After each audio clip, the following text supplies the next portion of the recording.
ভক্তিতে পর্যবসিত নয়। শাক্ত ছিলেন গোবিন্দ কবিরাজ। আমাদের এই যে ভাগবতের মধ্যে ধর্ম প্রজ্জিত কৈতব রয়েছে, প্রজ্জিত কৈতব, কৈতব শব্দটা রয়েছে কেন? বলে ধর্মের মধ্যেও কৈতবতা রয়েছে। আমরা সেই বিষয়ে আলোকপাত করব। আমি বিশেষ রূপে বুঝতে পারবেন, আরো ভালো করে বলে দেবো।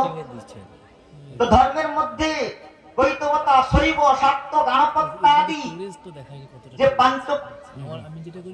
পঞ্চ উপাসনার কথা বলছেন, সেখানে যে বৈষ্ণবতা, সেখানে যে বিষ্ণু, সে কারণোদকসায়ী বিষ্ণুর উপাসনার কথা, সেটাও শুদ্ধ বৈষ্ণবতা নয়। ব্রজেন্দ্রনন্দন শ্রীকৃষ্ণের উপাসনায় যে শুদ্ধ বৈষ্ণবতা, এই পঞ্চ উপাসনার মধ্যে বৈষ্ণব নয়। বৈষ্ণব হলেও বৈষ্ণব এই পঞ্চ উপাসনার অতীত উপাসনা করেন। শৈব, শাক্ত, গণপত্য আদির উপাসনাও পরিশেষে বিষ্ণু ভক্তিতে পর্যবসিত হয়।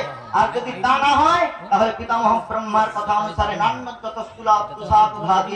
ভক্তিটা দেবতাদের অর্পিত হতে পারে না। ভক্তিটা ভগবানের শক্তির বৃত্তি। হ্যাঁ, ভক্তি বলদেব বিদ্যাভূষণ তাৎ বললেন হ্লাদিনী সমবেতা সম্বিত সারূপা ভক্তি। ভগবানের হ্লাদিনী শক্তি